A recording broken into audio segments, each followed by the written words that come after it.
The 1st of September, 1939. After a false accusation that the Poles attacked a German radio station, Nazi Germany launches a retaliatory campaign against Poland, triggering World War II. Poland finds itself fighting a two-front war when it's invaded by the Soviet Union from the east on the 17th of September. Warsaw officially surrenders to the Germans on the 28th of September, and one day later, in accordance with a secret protocol to their non-aggression pact, Germany and the Soviet Union partition Poland. They divide Poland into thirds. The western third annexed to Germany, the eastern third annexed to the Soviet Union, and the middle third turned into a semi-independent administrative unit called the General Government, which is run by German authorities and divided into 4 districts, one of them being the Warsaw district. During the Nazi occupation, the Poles are subjected to brutal repression, forced labor, deportations, and mass executions. One of the first large-scale massacres of Polish civilians by the Nazis in German-occupied Poland is orchestrated by Max Daume. Max Daume was born on the 10th of April, 1894 in Küstrin, then part of the German Empire. He was a veteran of the First World War, which lasted from the 28th of July, 1914 to the 11th of November, 1918. In 1932, Daume became a member of the Nazi Party, and later he joined the SS. On the 30th of January 1933, Adolf Hitler was appointed Chancellor of Germany by President Paul von Hindenburg. The Second World War began on the 1st of September 1939 when Germany invaded Poland. Nazi Germany possessed overwhelming military superiority over Poland. Germany launched the unprovoked attack with an advance force consisting of more than 2,000 tanks, supported by nearly 900 bombers and over 400 fighter planes. In all, Germany deployed 60 divisions and nearly 1.5 million men in the invasion. The assault on Poland demonstrated Germany's ability to combine air power and armor in a new kind of mobile warfare. The world adopted a new term to describe Germany's successful war tactic, Blitzkrieg, or lightning war. Right after Germany took over Poland, the treatment of Poles by the Nazis was harsh and brutal. Hans Frank, who served as the Governor-General during the Nazi occupation of Poland, described the policy which he intended to put into effect by stating, "Poland shall be treated like a colony. The Poles will become slaves of the greater German world empire." Hitler meant for the general government to be used as a racial dumping ground, an endless supply of slave labor, and a site for the mass extermination of European Jews. The Germans treated the Poles of the general government in a terrible fashion, and viewed them as a cheap labor source to be taken advantage of at any occasion. All opposition was crushed with the utmost harshness. A reign of terror was instituted, backed by summary police courts, which ordered such actions as the public shootings of groups of 20 to 200 Poles and the widespread shootings of hostages. In German-occupied Poland, Daume served as deputy commander for the 31st Regiment of the Order Police in the Warsaw district of the General Government. On the evening of the 26th of December, 1939, 2 Polish criminals, Marian Prasua and Stanisław Dobek, killed 2 German non-commissioned officers at the premises of the local restaurant. The news immediately reached the German police, who were put on high alert. Daume ordered an immediate reprisal, which consisted of a series of arrests of random Polish males, aged 16 to 70, found in the Wawer region, at the time a suburb and currently a neighborhood of Warsaw where the killings occurred. Approximately 120 men, including Poles, Jews, and a Russian, were forcibly removed from their beds and led out of their apartments, unaware of the events that had occurred at the restaurant.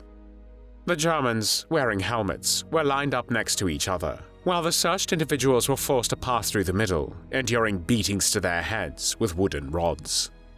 Among the detainees was a military officer, a journalist, 2 Polish-American citizens, and a 12-year-old boy. Shockingly, some were not even locals, but visitors returning home for Christmas. After a mock trial presided over by Major General Friedrich Wilhelm Wenzel, 114 men were sentenced to death without the opportunity to plead their case. At 5 a.m. next morning, a tall, slim Nazi officer with a hat on his head, probably Daume, came out and announced that everyone would be shot. After a while, a second, different voice in Polish echoed that they would be shot, causing many to fall to their knees and begin to cry. One voice, faint like a boy, could be heard. "Major, why are we to die? Please give us 2 days, and we'll catch these bandits." But despite their pleas, there was no reprieve for the convicts, as they were subjected to beatings about their heads. In response, they began singing religious songs in Polish. Of the 114, 7 were shot but not killed, and later managed to escape, while 107 were shot dead, some of whom shouted "Long live Poland" right before the execution. The execution site resembled a slaughterhouse in its gruesome appearance, with the people massacred beyond recognition. Some of the dead were kneeling by the fence, while others were lying on the ground in various positions, including on their sides with their faces up, appearing shrunken. A few minutes after the massacre, locals began arriving at the scene, all of them overwhelmed by unspeakable despair. One witness described the scene as follows. People were running around like mad. They were crying, howling in pain and helplessness, and vowing to retaliate.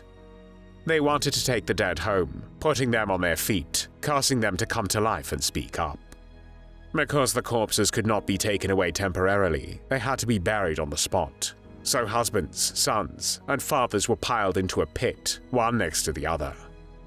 Their faces were covered with whatever could be found, hats, scarves, handkerchiefs, so as not to get sand in their eyes. Later, the bodies of the victims of the execution were first buried in a makeshift cemetery.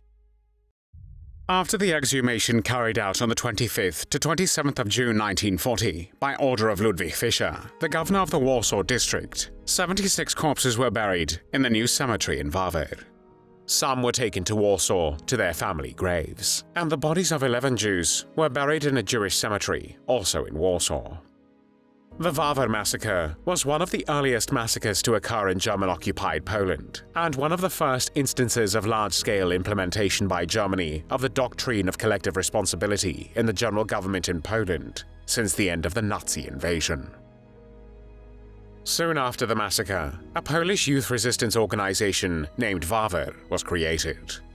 Warsaw was liberated by the Soviet forces on the 17th of January 1945, and virtually all of Poland within its pre-war boundaries had been liberated by the Red Army by the end of January 1945. Around 6 million Polish citizens perished during World War II, about 1/5 of the pre-war population. Most were civilian victims of war crimes and crimes against humanity during the occupation by Nazi Germany and the Soviet Union. Approximately half were Polish Jews killed in the Holocaust. The Second World War in Europe officially ended on the 8th of May 1945, and after the war, Daume was handed over by the Allies to the Polish authorities. He was tried by the Supreme National Tribunal in Warsaw, together with 3 other Nazi officers. The trial began on the 17th of December 1946, and Daume's co-defendants were 3 other members of the Nazi authorities of occupied Warsaw, Ludwig Fischer, the governor of the Warsaw district, Ludwig Leist, the mayor of the city of Warsaw, and Josef Meisinger, commander of the state police in Warsaw.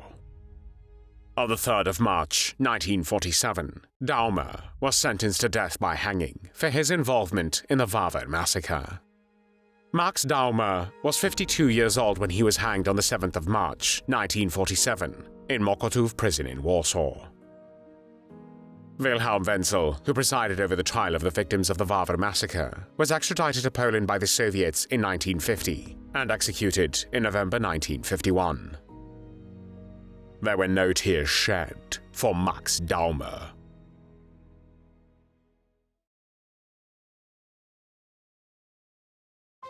Thanks for watching the World History channel. Be sure to like and subscribe, and click the bell notification icon so you don't miss our next episodes. We thank you, and we'll see you next time on the channel.